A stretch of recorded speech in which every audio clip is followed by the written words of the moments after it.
Good morning students. तारीख है 31 दिसंबर 2022, साल का आखिरी दिन और आज अभी मॉर्निंग के सुबह के 4:30 बज रहे हैं। मैं आया हूँ एक बहुत ही बेहतरीन टॉपिक लेके। आज हम डिस्कस करने वाले हैं भारत द्वारा निर्मित, यानी कि भारत में एक कंपनी के द्वारा निर्मित दुनिया की सबसे पहली नाक द्वारा दिए जाने वाली कोविड की वैक्सीन, यानी कि ये जो कोविड बीमारी है उसकी वैक्सीन। अब तक तो जो भी वैक्सीन मार्केट में आए हुए हैं हम जानते हैं कि उनको जो है इंट्रामस्कुलर दिया जाता था, यानी कि अभी भी दिया जा रहा है इंट्रामस्कुलर, यानी कि हमारे हाथों में दिया जा रहा है, मसल्स के माध्यम से शरीर में वैक्सीन दिया जा रहा है। अब जो है वैक्सीन आ गई है मार्केट में, वो नेज़ल वैक्सीन है, वो जो कि इंट्रानेज़ल दिया जाएगा, यानी कि नाक के द्वारा वो वैक्सीन दिया जाएगा। और ऐसा पहली बार हुआ है ऑल ओवर द वर्ल्ड, और ये इंडिया में ये वैक्सीन निर्मित हुआ है इंडियन की एक कंपनी के द्वारा। कंपनी का नाम है भारत बायोटेक, या आप जो अगर बोलो भारत बायोटेक इंटरनेशनल लिमिटेड। हालांकि भारत बायोटेक के नाम से मशहूर है ये कंपनी, और वो वैक्सीन का नाम है इनकोवैक, INCOVACC, इनकोवैक वैक्सीन। यहाँ तक बात क्लियर हो चुकी है आप लोगों को कि पहली वैक्सीन जो है जो कि नाक के द्वारा दी जाएगी उसका नाम इनकोवैक है, और अब गवर्नमेंट ने परमिशन दे दिया है कि अब इसको जो है लोग इस्तेमाल कर सकते हैं। हालांकि अभी फ़िलहाल जो है ये प्राइवेट हॉस्पिटल्स को ही परमिशन दिया गया है कि आप इस वैक्सीन को अभी लोगों पे इस्तेमाल कर सकते हैं, लोग ये वैक्सीन ले सकते हैं। इसकी पर डोज़ की चार्ज जो है 800 रुपये है। तरीका वही है ये वैक्सीन लेने का, आपको कोविन पोर्टल में जाना पड़ेगा, जो कि पोर्टल है जहाँ पर कि जाकर पहले आपको रजिस्ट्रेशन करना पड़ता है। आपको देखना पड़ेगा कि ये वैक्सीन आपके नियरेस्ट कौन सी हॉस्पिटल में अवेलेबल है, और वहाँ जाके आपको लगवा लेना है ये वैक्सीन। और लगवाना क्या है, अब ये तो कोई सिरिंज का, कोई निडल का तो इस्तेमाल होगा नहीं, आपके नाक में दिए जाएंगे। तो अभी हम लोग थोड़ा सा इस वैक्सीन के बारे में समझते हैं कि क्या है ये चीज़, ये वैक्सीन कैसा है, कैसा दिया जाता है ये वैक्सीन। बेसिकली अभी जो सरकार ने बोला है, अब मैं जो कुछ भी आपको बता रहा हूँ ये जो है जो सोर्सेस जो है ये अवेलेबल है ऑलरेडी, जो है इसको जो मैं एक जगह मिला के और एक ये रिसर्च करके जो कि अवेलेबल सोर्सेस मैं आपको बता रहा हूँ, या कुछ भी चीज़ें मैं अपने मन से नहीं बोल रहा हूँ या कुछ बना कर नहीं बोल रहा हूँ। अब ये जो वैक्सीन जो है जो नाकों में दिया जाएगा, नाक से दिया जाएगा, तो एक बार में ये 8 ड्रॉप्स दिया जाता है। ठीक है, एक बार में 8 ड्रॉप दिया जाएगा, यानी कि एक नॉस्ट्रिल में इसमें 4 बूंदें और इसमें 4 बूंदें, 4 बूंद और 4 बूंद 8 बूंद, ये हो गया एक डोज। फिलहाल तो गवर्नमेंट ने कहा कि इसको बूस्टर डोज की तरह इस्तेमाल किया जाए, यानी कि पहले जिन्होंने प्राइमरी डोज और सेकेंडरी डोज ले रखा है, जो थर्ड डोज, जो प्रिकॉशनरी डोज हम बोलते हैं, बूस्टर डोज बोलते हैं, उसके तहत ही ये नेज़ल वैक्सीन का प्रयोग लाया जा रहा है अभी इंडियन पॉपुलेशन के लिए। ठीक है, ये 4 ड्रॉप और 4 ड्रॉप बूस्टर डोज की तरह। हालांकि वैक्सीन जो है एज अ प्राइमरी और सेकेंडरी डोज के तरह भी यूज़ किया जा सकता है, लेकिन ये प्राइमरी डोज और सेकेंडरी डोज के बीच में, दोनों के बीच का अंतराल जो गैप है 4 हफ्ते का गैप होना चाहिए। यानी कि अगर कोई चाहे कि प्राइमरी डोज जो मैं इनकोवैक ले लूँ, नेज़ल के थ्रू, नाक के माध्यम से ले लूँ इंट्रानेज़ल, और फिर उसको जो सेकेंडरी लेना होगा वो फिर 4 हफ्ते के बाद लेना होगा। ठीक है, तो ये प्राइमरी सेकेंडरी के तहत भी यूज हो सकता है, और ये जो है बूस्टर के तहत भी यूज हो सकता है, चाहे आपने पहले कोई भी वैक्सीन ले रखी है, उससे कोई फ़र्क नहीं पड़ता है। तो ये एक बेहतरीन चीज़ है अभी लोगों के लिए। और देखते हैं कि इसके और क्या क्या चीज़ है। इनकोवैक जो है, इनकोवैक का मतलब होता है कि मतलब ये बना किस चीज़ से।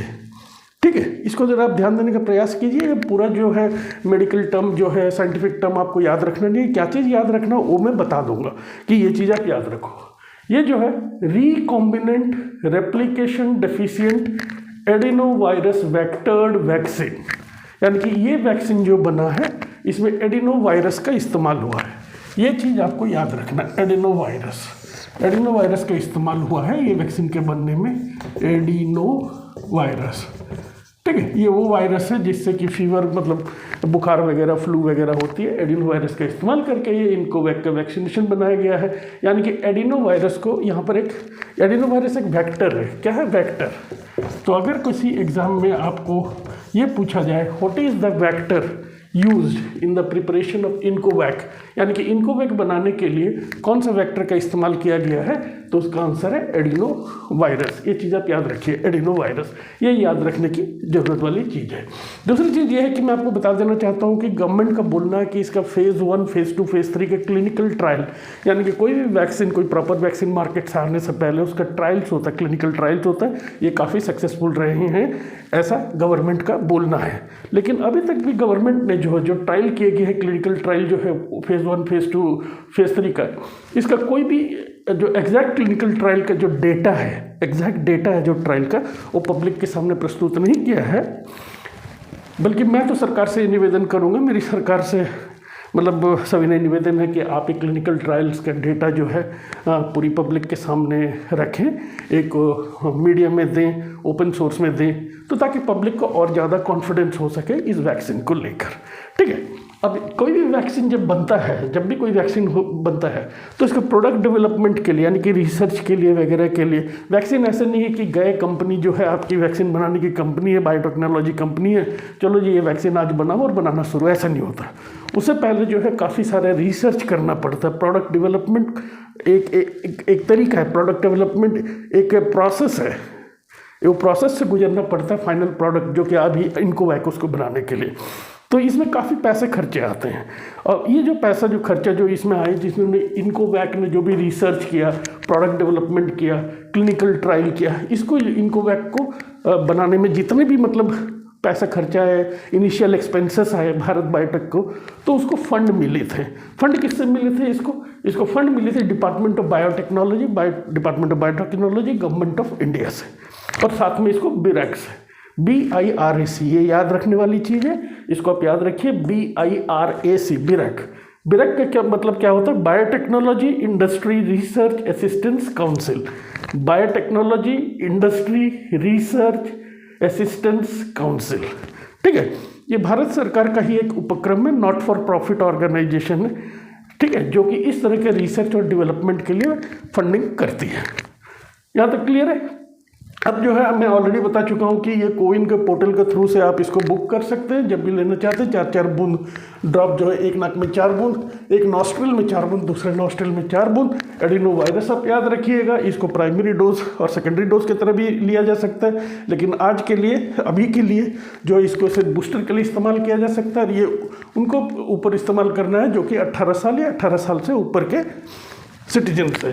ठीक है, अब एक्सपर्ट्स का माने, जो कि मतलब क्या बोलते हैं, जो कि इस फील्ड में, वैक्सीनेशन के फील्ड में एक्सपर्ट्स, उनका मानना है कि ये जो नेसल वैक्सीन है, कोई भी वैक्सीन जो कि इंट्रानेसल दिया जाता है, ये ज़्यादा कारागार साबित होता है जो मस्कुलर वैक्सीन से, जो कि इंट्रामस्कुलर दिया जाता है।